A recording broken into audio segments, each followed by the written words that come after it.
ចាំបងប្អូនមើលពូម្នាក់នេះគឺគាត់ដូរអាដីនេះបងប្អូនគាត់ឃើញមានកតិចមាសនៅហ្នឹងណាហើយទឹកគាត់ថាឡើងក្រហមបងប្អូនហើយដីក្រហមមានកតិចមាសកតិចអីគាត់ដើររកអ្នករែងមាសបងប្អូននិយាយទៅអ្នករែងរកតិចមាសអីចឹងណាឥឡូវគឺគាត់ធ្វើការចូលកដីហ្នឹងមកហើយបងប្អូនគាត់គៀសដាក់អាដូចថាសរបស់គាត់ហ្នឹងនេះគឺជាមុខរបរអត់ដើរមួយណាបងប្អូនចំណាយតែពេលវេលាចំណាយកម្លាំងដើររកមាសតែបងប្អូនហើយដឹងថានៅណាមានទេចង់ទៅរកគេឯងដែរនេះបងប្អូនឥឡូវគាត់ធ្វើការចាប់ផ្ដើមរែងណាបងប្អូនតែបើអ្នកអត់ចេះរែងវិញដឹងទៅតាមទឹកអស់បាត់វិញឯងបងប្អូនតែគាត់នេះអ្នករជំនាញរហាងហ្នឹងឯងចឹងគាត់រែងបងប្អូនហើយ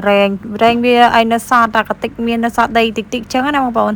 ចង់ឲ្យថាបើអ្នកអត់ចេះវិញដឹងតាមអំបិលហើយអត់ចេះរែងដឹងតែអំបិលតើអ្នកអត់ចេះរែងចឹងគាត់អង្គុយរែងវាតតអស់អាកតិចដីកតិចនឹងវាទៅតាមទឹកតាមអីចឹងទៅឥឡូវនេះគឺថាគាត់រែងចិត្តបានសម្រេចអ្នកគ្នាចិត្តបានលទ្ធផលអីការ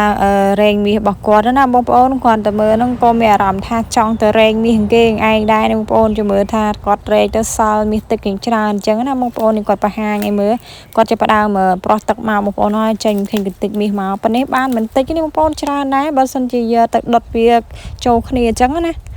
តែអ្នកគ្នាមើលនៅរៀមនេះគឺគាត់ឆ្នៃសបកកដងទឹកសុទ្ធដែលយើងបោះចោលចេញទៅជាសម្រាមឆ្នៃពីសម្រាមដែលគ្មានតម្លៃមកខ្លះជារបស់មានតម្លៃណាបងប្អូនគឺគាត់យកដបទឹកសុទ្ធហ្នឹងទៅដាំផ្លកោវាឲ្យអាលាយជ័រហ្នឹងចូលគ្នាអស់អ្នកគ្នាបន្តមកទៀតគេរយដុំគ្រួសទុយល្អិតហ្នឹងពីលើហើយគេទុកវាឲ្យរឹងមកអ្នកគ្នាគឺគេយកធ្វើជាកម្រាក្រាលធ្វើជាផ្លូវដើរអញ្ចឹងអ្នកគ្នាគឺស្អាតខ្លាំងមែនតើគេចាក់ចូលពុំអញ្ចឹងអ្នកគ្នាឥឡូវគឺថាដល់សបកដបម្ដងអ្នកគ្នាសបកដបក៏អត់ចោលដែរយកដាក់ចម្រុះពណ៌ហើយគេដាំស្លកោវាអាលាយចូលគ្នាសពល្អអញ្ចឹងទៀតអ្នកគ្នាបន្តមកទៀតគេចាក់ចូលពុំទៀតអ្នកគ្នាដល់ពេលគេចាក់ចូលពុំហើយគឺថាចម្រុះពណ៌គ្នាទៅស្អាតខ្លាំងមែនទែនគេលាយអាកតិចខ្សាច់កតិចស្អីអ្នកគ្នាដល់ពេលអញ្ចឹងខ្លះជាពណ៌ប្លីងអូយស្អាតខ្លាំងមែនទែនអ្នកគ្នាបកែឆ្នៃមែន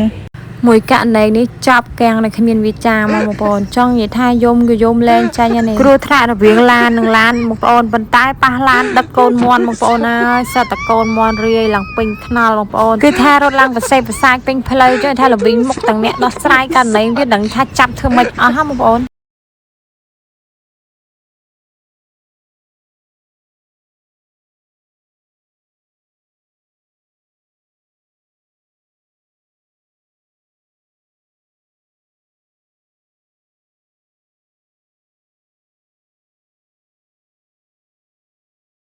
ឃើញអ៊ីណាម៉ៃគាត់ធ្វើទង្វើចឹងមានអារម្មណ៍ថាតឹងទ្រូងខ្លាំងមែនតើអ្នកគ្នានេះគាត់បោះអាកេស្ណោនេះមកនេះប្រឡោះលូប៉ុណ្ណឹងគឺថាគាត់យកជើងជន់ធាក់ឲ្យចូលជន់ហើយជន់ទៀតជន់ហើយជន់ទៀតបងប្អូនហើយកេះនឹងវាធំចឹងអាប្រ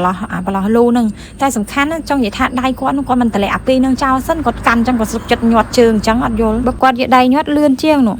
ចាប់បាត់ហើយណាគេធ្វើអញ្ចឹងឲ្យលេងគ្នា3នាក់ធ្វើស៊ីតាមម្នាក់នេះពពោគ្នាមកលេងទាំងអស់គ្នាដល់ហើយមានណានេះធ្វើបាបតពូនេះម្នាក់ឯងធ្វើស៊ីសាហាវហ្មងលេងអីតណាអញ្ចឹងឯងខឹងតិចអីនេះដេញគប់ត្មង